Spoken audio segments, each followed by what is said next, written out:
Hello, this is Elena, licensed medical technologist with Med Lab Diagnostics, and I'm here doing a quick video to show you how to use the 10 parameter urine test strips that we have. The test strips come in a bottle of 150, and inside the bottle is sealed, and then you will also have 2 sealed packs of strips with 75 in each of these sealed packs, and that's to help keep the freshness longer. So once you open the pack, the strips are exposed to air and they will start to deteriorate. They'll last maybe anywhere between 60 and 90 days once you expose them to air. So it's important to keep the bottle tightly capped once you're done using the strips and to keep the strips inside those aluminum foils. So now we're going to get started with our test. I have already dipped one here because the test can take anywhere between 30 and 120 seconds to develop. So for the sake of time, I've already dipped one, but I will show you real quick how you dip the strip and then read your results. So we're going to use a new strip here. When you open your bottle and look at the strip, you want to make sure that the strip is, the top 2 pads of that strip are white. So you just want to take a look at your strip and make sure that those 2 top pads are white. It's okay if the rest of the strip is colored, that's totally normal. But those top 2 pads, you want to make sure that those are white because that is an indication of whether or not the strip has gone bad. If those 2 pads are colored when you first open the bottle and take out the strip, then that means they've gone bad. So just do a quick quality check before you start. And then we're going to go ahead and dip this strip in the sample. So here I have a sample of urine. You just can use a cup if you need to. You don't have to use any kind of special container. And then when you take it out, just make sure you get some of that liquid. Use the side of the container to get as much of the liquid off as possible. And then you dab the side of it on a paper towel like that. And this is just to avoid the liquid spilling over into other pads and then confusing your results. So you want to make sure that you do that so that liquid doesn't spill over onto the other pads. And then you can see the strip is already starting to develop. For most of these tests, it takes about 30 to 40 seconds, some of them 60. The leukocyte test is the one that takes the longest to develop at 120 seconds.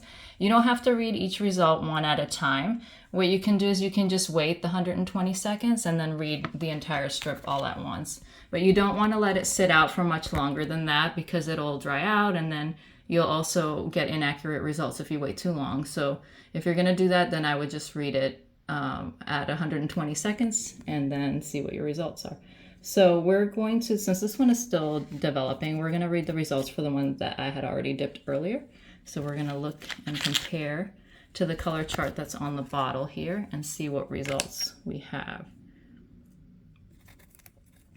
So starting with the top pad, we're looking at the leukocyte pad here, and we can see that there's a pinkish color to that matches the trace result here. That just means that it is trace for leukocytes. Leukocytes basically mean white cells. So there's a trace amount of white cells in the urine. The nitrate is negative, you can see here. Urobilinogen, you see here that there's like a bright yellowish orange color. Sometimes it looks that way. That's a negative result. Even though the negative result on the color chart looks to be more like of a light pink color, that orange result is basically a negative result. If you're going to get a positive result for that, you're going to see a fuchsia color. The protein is negative. The pH, we're going to look and see, it looks like 6.5 is the closest match for the pH. So you want to go with what color most closely matches what you have on your strip. The specific gravity looks like close to between these two, but I'd go with the 1.020 for the specific gravity. That was here. The ketones are negative, the bilirubin's negative, microalbumin negative, and the ascorbate is negative. So those are the results on the color chart.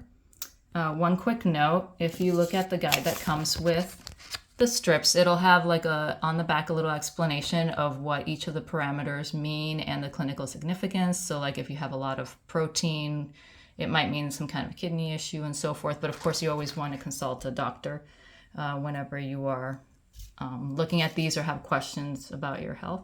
There's a big color chart on the back here. And then the other side has the test procedure with the instructions on how to do the test, some other information about storage. And for those of you who don't like to read, there's also a quick guide that'll just very quickly tell you how to run the test and some quick information about the strips. So you can always email us if you have any questions about how to use your strips or about the parameters or anything that you may have questions on at info@medlabdiagnostics.org. Thank you for watching. See you in the next video.